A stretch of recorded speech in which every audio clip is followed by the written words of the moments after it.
राधे राधे, जय श्री कृष्णा। आप सभी का मेरे पंकज भक्ति चैनल में स्वागत है। तो आज मैं बताऊंगी कि भगवान विष्णु का दूसरा अवतार क्रूम अवतार के बारे में, यानी कछुआ अवतार जब लिए थे समुद्र मंथन के समय, तो उसकी कथा मैं आज आप लोगों को बताऊंगी। तो चलिए स्टार्ट करते हैं। जब जब धरती पर धर्म की हानि और अधर्म की वृद्धि होती है, तब तब भगवान स्वयं अवतार लेकर सृष्टि की रक्षा करते हैं। भगवान श्री कृष्ण स्वयं गीता में कहते हैं, यदा यदा हि धर्मस्य ग्लानिर्भवति भारत। इसी क्रम में भगवान विष्णु ने अपने दूसरे अवतार में क्रूम यानी कछुआ का रूप धारण किया। समुद्र मंथन एक बार की बात है। देवता और असुर दोनों ही अपनी शक्ति खो चुके थे। देवता दुर्बल हो गए थे और असुर बलवान हो गए थे। इसका कारण था ऋषि दुर्वासा का श्राप, तो जिससे देवताओं की श्री शक्ति नष्ट हो गई। देवता अत्यंत चिंतित होकर भगवान विष्णु की शरण में पहुंचे। भगवान ने उन्हें उपाय बताए। क्षीर सागर का मंथन करो। जब भगवान विष्णु के पास जब सभी देवता पहुंचे, तो भगवान विष्णु बता रहे हैं कि क्षीर सागर का मंथन करो, उसमें अमृत निकलेगा। अमृत पीकर देवता भी फिर से अमर और शक्तिशाली हो जाएंगे। लेकिन मंथन आसान नहीं था। मंथन की तैयारी। मंदराचल पर्वत को मथनी बनाया गया। वासुकी नाग को रस्सी बनाया गया, जो शिव धारण करते हैं अपने गले में, शिव जी भगवान। तो वही वासुकी नाग का। देवता नाग का पूंछ वाला भाग पकड़ेंगे।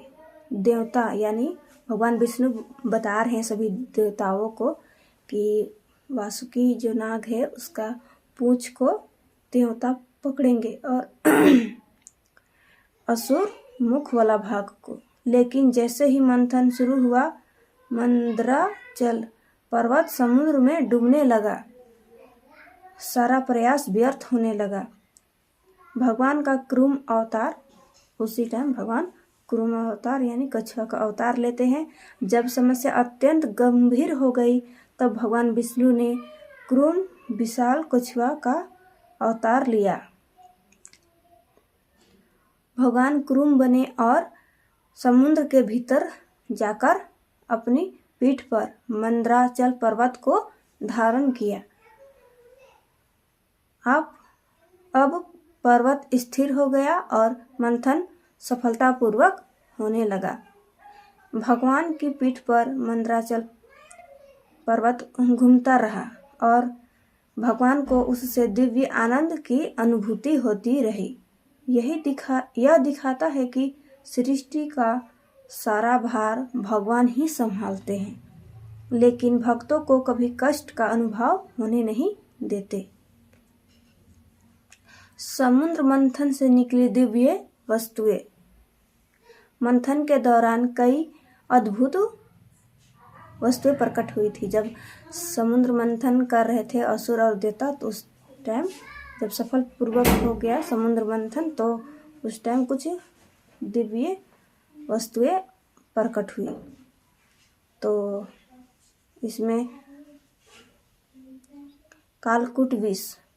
कालकूट विष सबसे पहले प्राप्त हुआ उस समुद्र मंथन से, जिसे भगवान शिव ने पी लिया। कामधेनु उसके बाद प्राप्त हुआ। फिर उच्चैव श्रवा घोड़ा। फिर चौथा में है एरावत हाथी।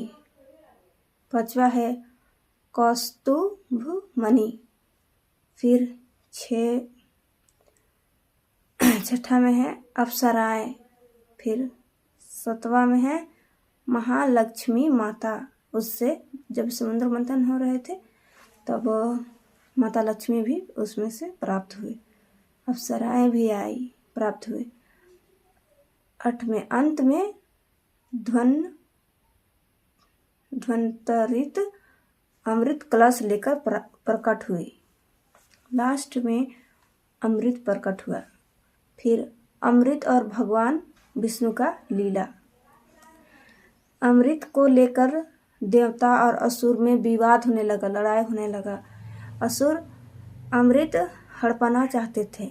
तब भगवान विष्णु ने मनमोहिनी रूप का धारण किया, जो आगे का अवतार माना जाता है, और चतुराई से देवताओं को अमृत पिलाया।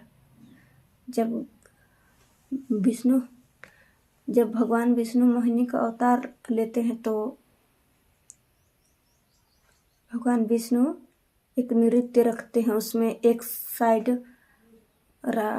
देवता सबका होता है, एक साइड असुर दल होते हैं, तो उसमें फिर नृत्य करते हैं।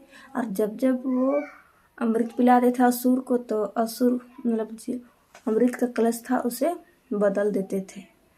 और जब देवता साइड में जाते थे तो फिर अमृत का घड़ा को वापस ले लाते थे। तो इसी प्रकार से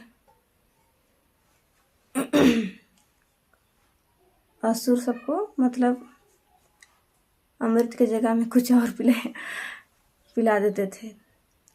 देवता अमर बन गए। इसी प्रकार से असुर पराजित हुए, धर्म की विजय हुई।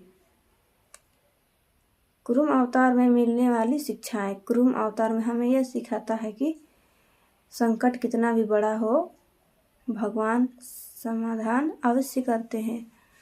जब हम धर्म के मार्ग में होते हैं, ईश्वर हमारा आधार बनते हैं। धैर्य और सहयोग से असंभव कार्य भी संभव होता है।